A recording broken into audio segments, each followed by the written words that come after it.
Hello everyone, welcome back to our channel Easy Learning. Dear viewers, in this video we can see Class 10 Economics Chapter 2 Sectors of the Indian Economy. My dear viewers, you know that in a country people are engaged in many kinds of work, that is various economic activities. See, some of these activities are producing goods, some others are producing services. You know that there are many ways to earn money. So, these ways can be organized into various sectors. In this chapter 2, you will learn about various sectors of the Indian economy. First, let's try to define economic activities. How can we define economic activities? Yes, you are right. Human activities which generate income are known as economic activities. These economic activities are broadly grouped into primary, secondary, tertiary, and quaternary activities. Now let's see these classification in detail. First we can see primary sector. What is primary sector? Yes, the activities based directly on natural resources are called primary sector. When we produce a good by exploiting natural resources, it is an activity of primary sector. Then why it is called primary? Yes, you are right. This is because it forms the base foundation for all other products that we subsequently make. See, as most of the natural products that we get from agriculture, dairy, fishing, forestry, we can call this sector as agriculture and related sector. Now, can you give example for primary sector or primary activity? Yes, you are right. Agriculture. Yes. Why agriculture is called as primary activity? Yes, you are right. Agriculture is the main source of raw materials, which is essential for major industries. Good. Next, we can see secondary sector. It is the next step after primary sector. Now, we can define secondary sector. Secondary sector refers to the sector that includes all those activities that convert natural or primary products into other forms of products through manufacturing or processing. In the secondary sector, the product is not produced by nature, but it has to be made in a factory or at a home or in a workshop. For example, we convert earth into bricks and use bricks to make houses and buildings. Now, can you give one more example for secondary sector? Yes, you are right. Using sugar cane as a raw material, we make sugar. Good. You know, the secondary sector is also known as industrial sector because the goods in the secondary sectors are manufactured or processed in different industries and then available to consumers. Next, we can see tertiary sector. This sector help in the development of the primary and secondary sectors.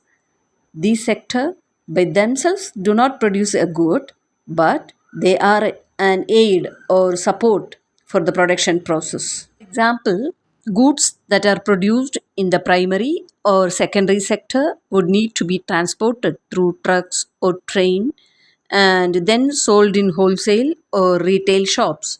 So, services like transport, storage, communication, banking, trade are some examples of tertiary sector activities. Since these activities generate services rather than goods, the tertiary sector is also called the service sector. Next, we can see quaternary sector. Quaternary sector of the economy is based upon the economic activity that is associated with either intellectual or knowledge based economy. For example, information technology, research and development, then consulting services and education, like that. I hope now you have understood the concept classification of various economic activities. Next, we can see the topic comparing the three sectors. The various production activities in the primary, secondary, and tertiary sectors produce a very large number of goods and services. You know that the three sectors have a large number of people working in them to produce these goods and services. So, the next step is to see how much goods and services are produced and how many people work in each sector. Dear viewers, now let me ask you one question. How do we count the various goods and services and know the total production in each sector? Yes, you are right. The various goods and services are counted on the basis of the value of each good or services, not on the basis of actual numbers. The value here is referred to the value of final goods and services, not the value of intermediate goods. Simple words, see, not every goods or services that is produced and sold needs to be counted. Only the final value of goods and services should be counted. There is a question. Why are only final goods and services counted?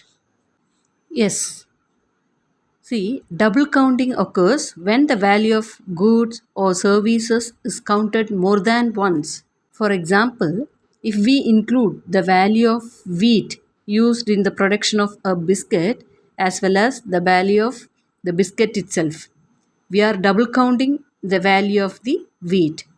By only including final goods and services, we can avoid this problem. See viewers, intermediate goods are used up in producing final goods and services. The value of final goods already includes the value of all the intermediate goods that are used in making the final good. Hence, the value of rupees 60 for the biscuits, that is final good, already includes the value of flour, that is rupees 10.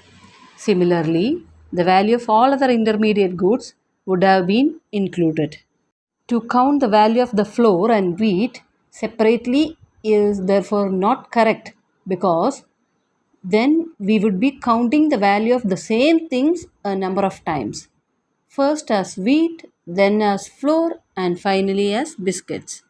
Dear viewers, the value of final goods and services produced in each sector during a particular year provides the total production of the sector for that year.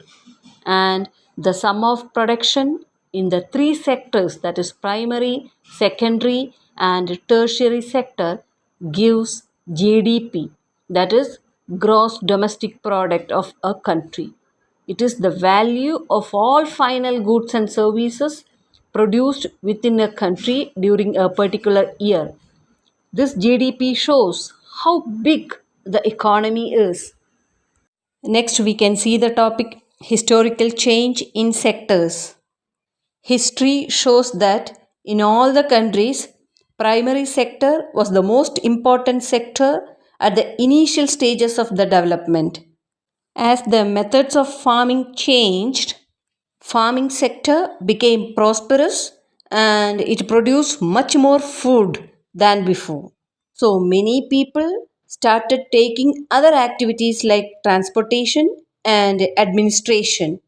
After more than 100 years, factories came up and it started expanding. People began working in the factories, and in this way, secondary sector became the most important sector. During past several years, there is a shift from secondary to tertiary sector in the developed countries. Most of the people are employed in the tertiary sector. These are the historical changes in the three sectors. Next, we can see the topic rising importance of the tertiary sector in production. Dear viewers, you know very well that service sector is crucial because it contributes significantly to the country's economic growth and gross domestic product.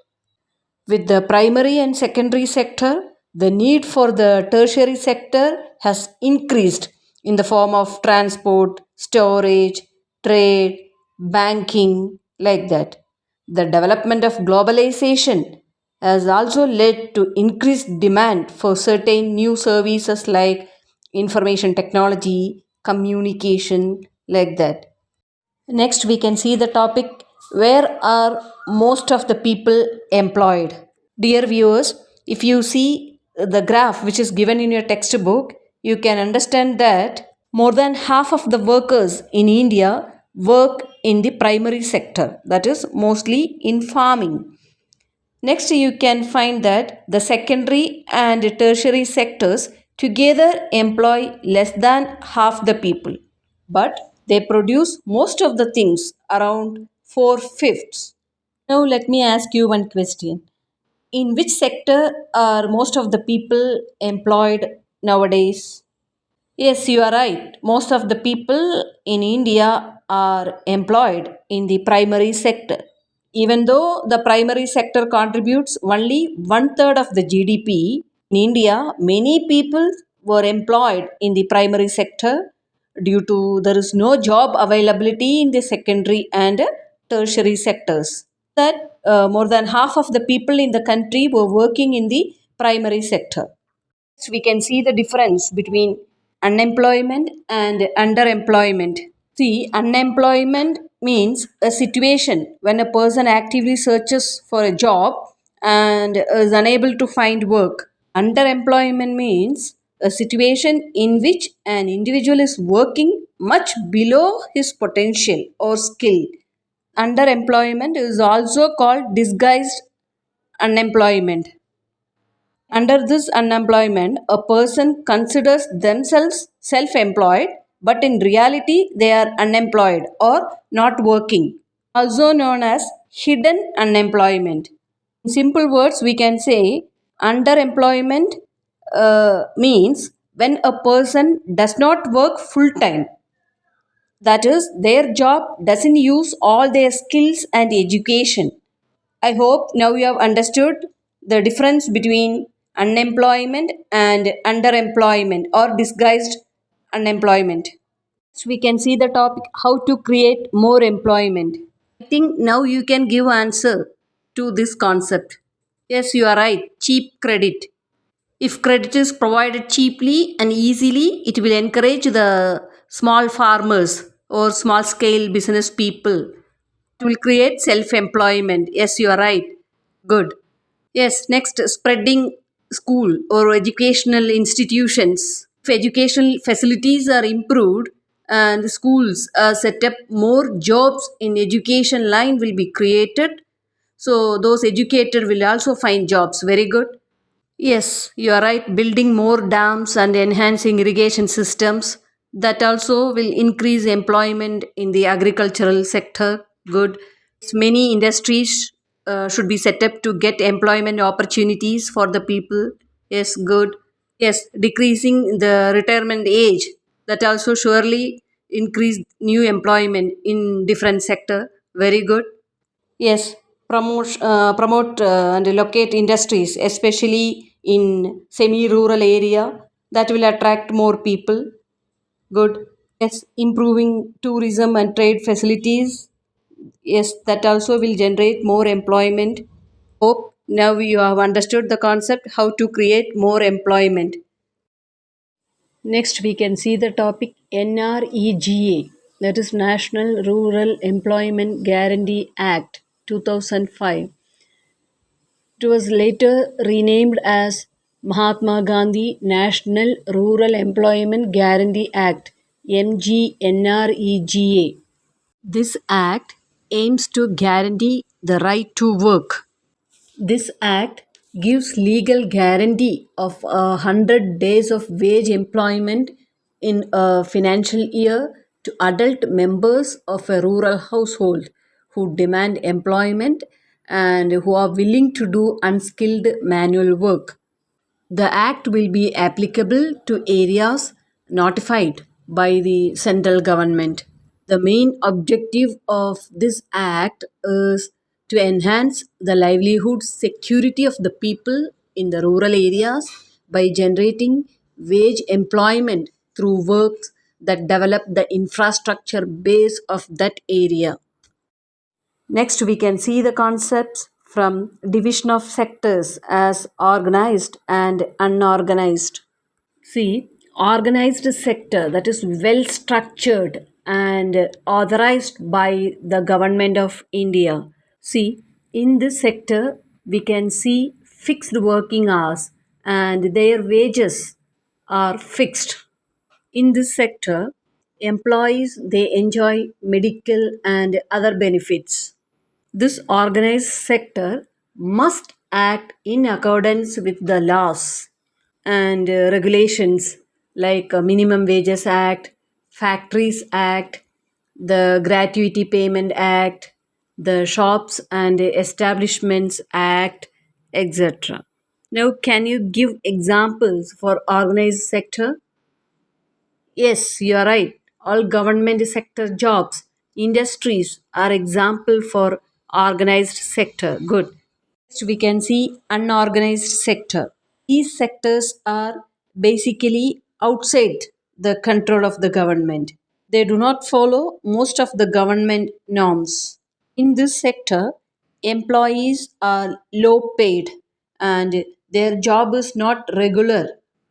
There is no certainty of job. Actually, these sector are not registered with the government agencies. They fall under the category of unorganized sector. Now, can you give example for unorganized sector? Yes, you are right. Street vendors, repair shops, laborers, farmers, shops, small manufacturing units. Yes, good. Next, we can see the concept from sectors in terms of ownership, public and private sectors. If a unit or a company is completely owned by the government means we can call such sector as public sector unit. In public sector, the government owns most of the assets and provides all the services. The purpose of public sector is not just to earn money but also to provide the services to the people at low cost. Now, can you give example for public sector? Yes, you are right. Government schools, hospitals, dispensaries, post offices, railways. Yes, good. Next, we can see private sector. A unit or a company is owned by private people means we can call such company as a private sector company. Here, ownership of assets and delivery of services is in the hands of private individuals or companies. Private sector activities are guided by the motive of earning profits. Can you give example for private sector?